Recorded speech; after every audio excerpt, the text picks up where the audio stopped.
commercial rights to Supercross India to organize this first ever Indian Supercross Racing League. So I request the distinguished directors of India as well as the distinguished dignitaries of FMSCI to kindly exchange the documents, the handing over of the agreement from FMSCI and the acceptance of the same from Supercross India. Ladies and gentlemen, so this is the moment that has got us together.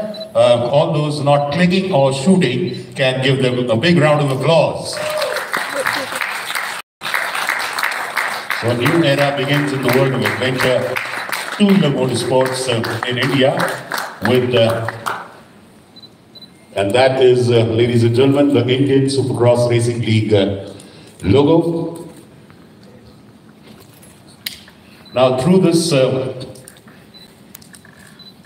press meet, the arrangement is finalized, and now the team at Supercross India will be going full steam ahead to put this entire machinery together. We will be reaching out to all the publics associated with putting up a grand international event.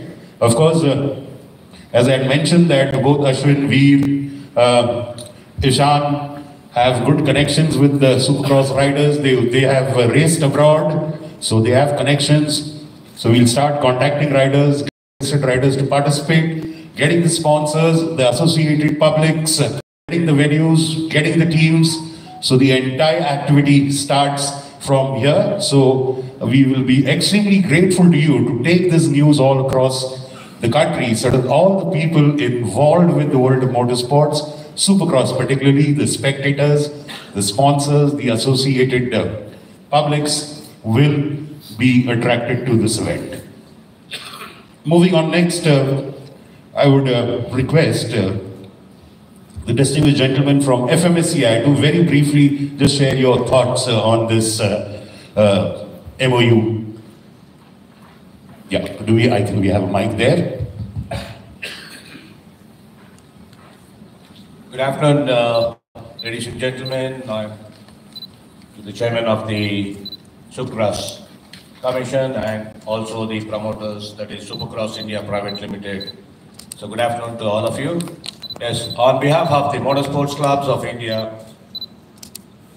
I'm here to exchange this document and also to say that we from the Federation are very happy to have the Supercross India Pvt Ltd as our promoters for this particular discipline of motorsports, which is also a new format that has come into India. Just not India, I think this league format, I think, is the first in the world, if I am right. Yeah. And we from the Federation, we are extending all support and help the promoters from the sporting part of it to take this discipline to better heights. So that's it, what I would prefer to say. Thank you, sir. And also my best wishes to the promoters. Thank you, sir. Thank you. Thank you so much. Now I request Mr. Ishan Lokhande to kindly cast light from the point of view of Supercross India on what lies ahead in this wonderful, exciting Super League that you're planning. Ishan. Good afternoon, everyone. Thanks for all the patience you show every time. Supercross never starts on time, and I think that's something which will change in the near future, that is for sure. And so again, grateful to everybody who's present here. You guys have always shown us so much love. You have given us so much respect when we organize the Pune Invitational Supercross or even the Vadodara Supercross.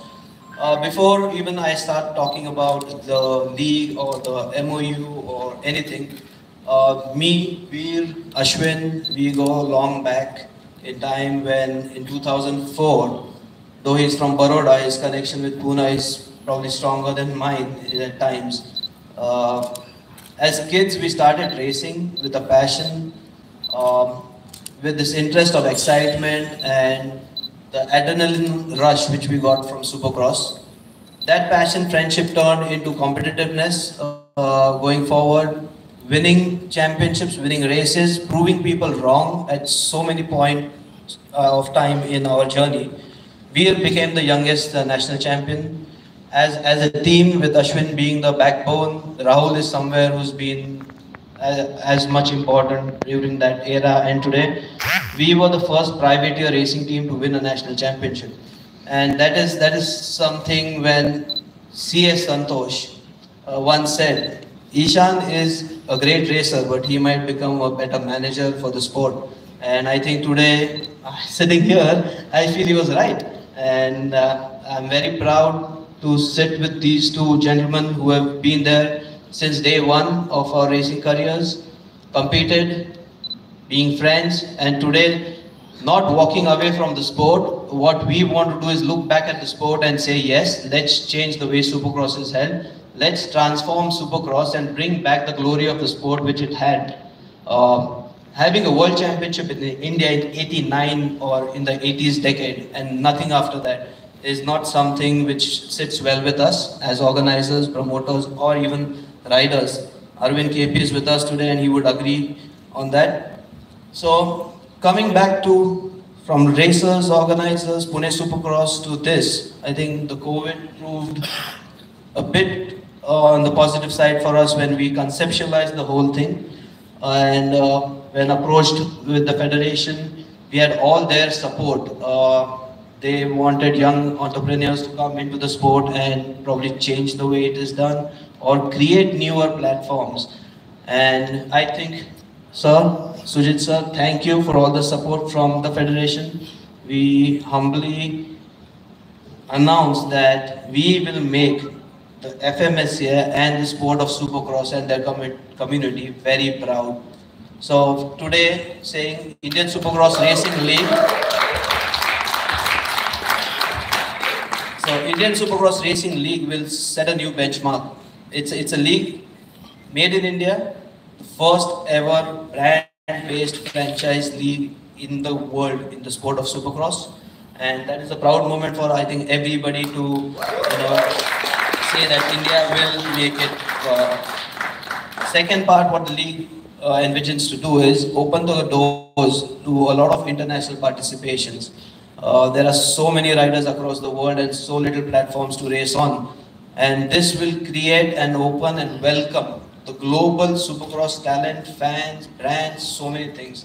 And put India on the global Supercross map in the near future.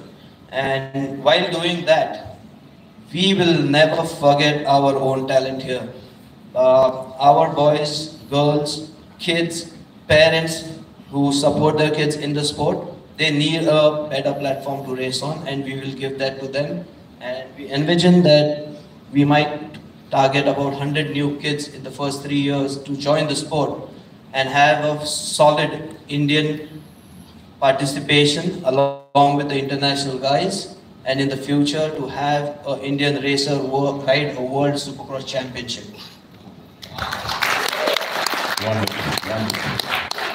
Wonderful. So as we said, you look at, we've seen leagues started in India, which have international participation, have benefited our Indian sportsmen, be it cricket, be it football, ISRL, be it the hockey league. It really rubs off on our Indian sportsmen, and it really uplifts and elevates their sporting talent many-fold in a short period of time. And I'm very sure that with our Indian boys racing with international riders on a competitive platform, they will of course get to share the wonderful experience of these international riders, not just riders, technicians, a lot of back-end people would be coming onto this wonderful sport. Yeah, ladies and gentlemen, so that is what we have to share from our side, but of course we, as I said, that we request you to take this platform, this offering to all the publics that are concerned. It will be big media houses, it will be broadcast houses, it will be big sponsors. So considering you as their representative sorts about their curiosity and interest, we open the floor for question and answers. If you'd like to just know anything more about the modalities of the various aspects of this league, but let me tell you that, yes, we'll come to Adil sir first. We have done pilot projects. We tried this franchisee-based league where different corporates took teams. We tried this. We got a beautiful response in Pune for 2-3 years. We got a beautiful response in Vadodara as well. So it's not a shot in the dark. We have done the basics, and we are well versed with the whole system of putting up the event. Adil sir. Congratulations guys, this was a long time coming. Simple questions first. How many venues, what are the classes, and how are the teams going to be configured? Because that is that's what we have not heard from any one of you right now. So for today, Adil sir, if you would say this was an announcement of the official rights receiving, and that is probably the first starting point for any promoter to have a sanction in place to abide by the rules laid down by the national body and even the international body. As far as the league goes, there's a lot of structuring which is put in place and which will still go on for a few more months. But what I can assure you is it will be either 6 or 8 teams in the first year. That is what we are envisioning. And we would do a 6-round championship to start with. City-wise, we are targeting, we have made a huge list of cities. India is a huge geographical country. And what we want to do is take Supercross to places where it's not been, plus have Supercross where it has its footings. So apart from all your major cities, there are a few cities which we are considering. But again, that list is, I think it's too soon to confirm on that because a lot of work needs to be put in. And how will the classification turn out? It's only open class, or are there many? It has to be. Motocross is an open class race always. No, I know that, but a single class running all across? No, so you might have seen what we did with Vadodara Supercross and Pune Supercross. We made people ride motocross bikes on motocross tracks, and that will continue. So you will not have your Group C, Group D. There are multiple events for that categories where the development will happen. What we will do is have a 450, which will be an international class, 250 international, 250 India-Asia mix, and a juniors category, which in turn in the future will step out to the 250 India-Asia. It's a wonderful thing, but will you get the bikes for all the classes? There's a single big pivot over there. In 2012, when I started the first event, people said it's impossible to do it. So that's the same passion. Impossible is not, but will you get the yes, so that's important. We have done our You cannot, what you call, have a league with 2 or 3 people running. No, absolutely not. I think it needs a full grid, and that's what Supercross is. It's not a 4-rider race. It has to be a race with multiple laps and a lot of riders participating. So yes, we have done our homework on that, and details for that will be definitely shared soon. Best of luck to you guys. Thank you very much. Yeah, the gentleman over here. Ishan, as you said, it will be. Ishan, as you said, it will be 6 to 8 teams. Will those be city-based teams? No, the whole plan behind this is, like I was speaking to a lot of people here, what is the biggest event for automotive sector in India, or even the ancillaries which connect with a motorsporting event or a league anywhere? Nothing right now, nothing as big as this. So what we have planned is to do a brand-based league that enables us to take the league to multiple places. We don't get stuck to one city with our events. So, like other leagues, there are home and away matches. In Supercross, all teams race in each city as a round, like F1 or any other motorsporting event. So it will not be a city-based league, it will be a brand-based league.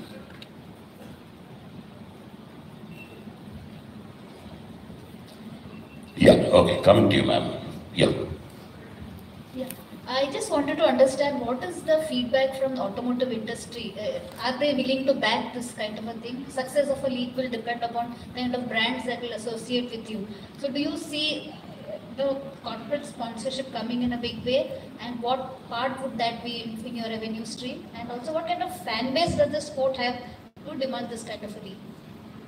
I think we've met a lot of times, and in 2014 was the real eye-opener when we had a bunch of corporates sponsor Pune Supercross. And that is when we actually thought, it's not just for 1 or 2 brands, but there are so many people out there who might be interested in supporting the sport, supporting new organizers and new verticals in motorsports itself. So brand-wise, yes, there is an interest, but there was never a platform. So, you know, just having an interest, they are not going to put in money or even sponsor something. So now it is all to us to give them that platform, make sure that we make foolproof promises, and you know, we never overpromise to anyone. That is one thing. So we firmly believe that the brands have interest in something like this. It's just a matter of time, and today is the day after now when they'll know that this is happening.